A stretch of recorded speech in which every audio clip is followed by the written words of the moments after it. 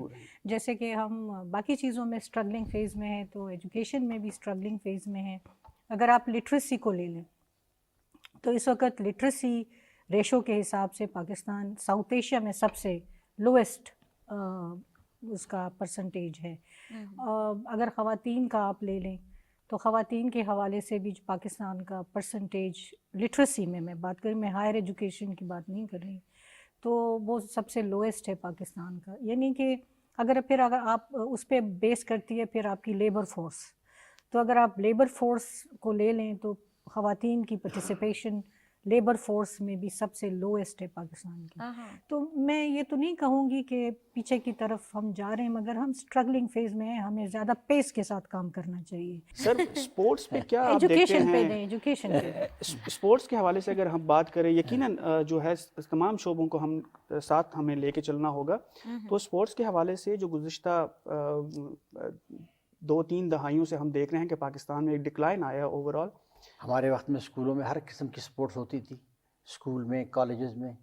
اب تو ہاں ایجوکیشن کی بات ہو رہی ہے، اب تو ایجوکیشن جو ہے وہ تو ایک بزنس بن گیا ہے. چھوٹے چھوٹے گھروں میں اسکول کھل گئے ہیں، گراؤنڈ تو ہے ہی، گراؤنڈ نامی کوئی چیز نہیں ہے. ٹھیک ہے، ہماری بڑی بڑی یونیورسٹیاں دیکھ لیں، بڑی بڑی یونیورسٹی، جتنے پرانے اسپورٹس مین آپ دیکھیں گے وہ سب، چاہے وہ پنجاب کے تھے، چاہے وہ بلوچستان میں تھے، چاہے وہ سندھ میں تھے، چاہے وہ یہاں کے تھے، تمام بچے جو ہیں وہ اسکول والے ہوا کرتی تھی. پھر یونیورسٹی کالجز میں، یونیورسٹیز میں وہ آگے آئے ہیں میدان میں، چاہے وہ ہاکی ہے، چاہے وہ کرکٹ ہے، چاہے وہ ٹینس ہے، یہ آئے ہیں بالکل، نو ڈاؤٹ. اس کی بہت بڑی ایڈوانٹیج ہے. پلیئر کو اچھا ایک ایجوکیٹڈ پلیئر ہوگا، اس کو کھیل میں اس کا بہت فائدہ ہوتا ہے. اس کو کھیل کے رول کی سمجھ آتی ہے.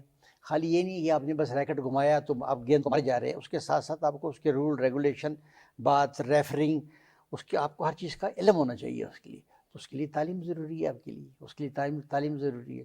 لیکن ہمارے ساتھ یہ ہوا کہ اسپورٹس کے ساتھ کہ وقت کے ساتھ ساتھ ہمارا اسپورٹس مین جو ہے، کیونکہ اس کو فیسلٹیز نہیں ملی، اس کو تو ایک امیر زادہ ہی برداشت کر سکتا ہے. اور پھر امیر زادہ اگر وہ ہے تو اس کو کیا ضرورت ہے کھیلنے کی، وہ تو پھر وزن کم تو کرنے قمر کے لیے زمان کھیلتا صاحب ہے. پہلے جو اتنی فیسلٹیز نہیں تھی، ظاہر ہے آپ کے وقتوں میں اگر بات کی جائے، آج کل آپ کہاں کمی دیکھتے ہیں، کہاں پہ غلطی ہو رہی ہے؟ اپنی بھی ہے نا، دیکھیں اگر میں نے کھیلی تو میں بتاؤں آپ کو کہ میں تو پھٹی گیند سے کھیلتا تھا. میرے والد صاحب نے مجھے کہا، اس نے کہا برخوردار 60 روپے کی، میں تیرے لیے 2 روپے کی گیند تھی اس وقت، میں 60 روپے کی گیند لوں گا تو یہ تیرے 11 بہن بھائی کھائیں گے کیا؟ ٹھیک ہے، تنخواہ 300 روپے تنخواہ تھی میرے والد صاحب کی. میں نے کہا بابا مت لو میرے لیے گیند، میں خود لے لوں گا. کلب میں تھا، کوئٹہ میں تھا، کلب کے افسر جو کھیلتے تھے، گیند پھٹ جاتی تھی، پھٹی گیند میں اٹھا کے جمع کر کے اس کو میں ٹیپ لگا کے میں گھنٹوں اس سے کھیلتا تھا، گھنٹوں کھیلتا تھا. مجھے تو کسی نے نہیں کہا تھا کہ تم، میرا شوق تھا وہ، میں کرتا تھا. اب جب میں اس پھٹی گیند سے کھیلتا تھا، زور سے مارتا تھا، گیند پھٹ جاتی تھی. لیکن جب میں اس کو سلو کھیلتا تھا تو نہیں پھٹتی تھی. میں سلو، میرا ایک سٹائل ڈیولپ ہوا، وہ سٹائل میرا دنیا میں جا کے مشہور ہوا. بعد میں مجھے تو نہیں پتا تھا، جب میں گیند کو مارتا تھا تو مجھ سے گورا پوچھتا تھا کہ how you hit the shots. میں کہتا تھا یہ پاگل مجھ سے یہ کیوں پوچھ رہا ہے، ہاں میں تو نارمل شاٹ مار رہا ہوں. لیکن میری گیم میں خوبصورتی تھی. مجھ کو انہوں نے خطاب دیا کہ یہ ماسٹر آف سٹروکس کا خطاب، ولکنسن سورڈس کا، اس سے مجھے آنر دیا انہوں نے، سورڈ دے کر. یہ پیور ٹیلنٹ ہے نا سر، یہ یہ نیچرل، یہ نیچرل ٹیلنٹ ہے، یہ نیچرل ٹیلنٹ. اس پہ محنت، اس پہ میں نے، اور جیف ہنٹ جیسے اس کو کھلاڑی کو آپ نے 2 گھنٹے 17 منٹ کا مقابلہ کیا تھا میں نے. ماشاءاللہ. پاکستان 13 سال سے ٹائٹل ہار رہا تھا، 13 سال کے بعد ٹائٹل پاکستان میں 75 میں واپس لے کر کے آیا. اس کے بعد پھر یہ سلسلہ میرے بعد پھر شروع ہوا، پھر جہانگیر آیا، پھر جہانشیر آیا.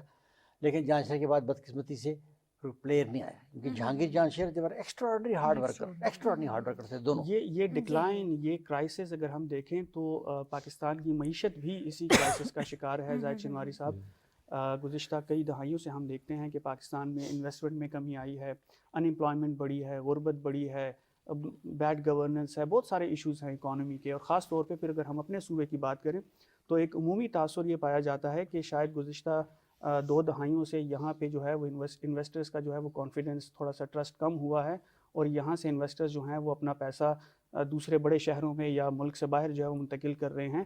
کتنی اس میں صداقت ہے نہیں ہے وہ ایک الگ ایشو ہے, لیکن ہمارے اس جو اکنامک میل ڈاؤن ہے اس کا حل آخر میں کیا ہے؟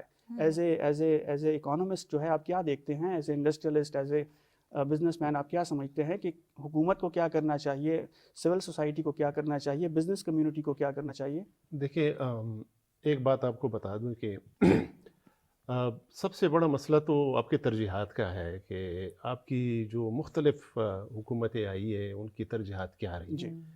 تو کبھی بھی اکانومی ہماری ترجیح نمبر 1 یا پرائیورٹی سیکٹر نہیں رہا. بڑی بدقسمتی ہے اور اس کو ہم نے اگنور کیا. پھر اکانومی آئسولیشن میں نہیں چلتی, جس طرح میڈم نے بات کی ہے, اسپورٹس کے حوالے سے بات کی ہے. سملرلی جب تک آپ کا ایجوکیشن سسٹم اور آپ کا ہیلتھ سیکٹر بھی ضروری ہے, یہ 2 سسٹم آپ کے صحیح اسٹرانگ فوٹنگ پہ نہیں ہے اور وہ صحیح نہیں چل رہے ہیں, اس کو بھی آپ نے صحیح طریقے سے اسٹرانگ نہیں کیا, اس کو سپورٹ نہیں کیا, تو تب آپ کی اکانومی کے لیے پرابلم یہ ہے کہ آپ کو اسکل لیبر نہیں ملتے, آپ کو پروڈکٹیوٹی کا ایشو آ جاتا ہے, پروڈکٹیو لیبر نہیں ملتا, اور آپ کو اپنے ٹیکسیشن آفیسرز, مطلب ہیومن ریسورس ڈیولپمنٹ جو ہے یہ ہمارا بنیادی سورس ہے.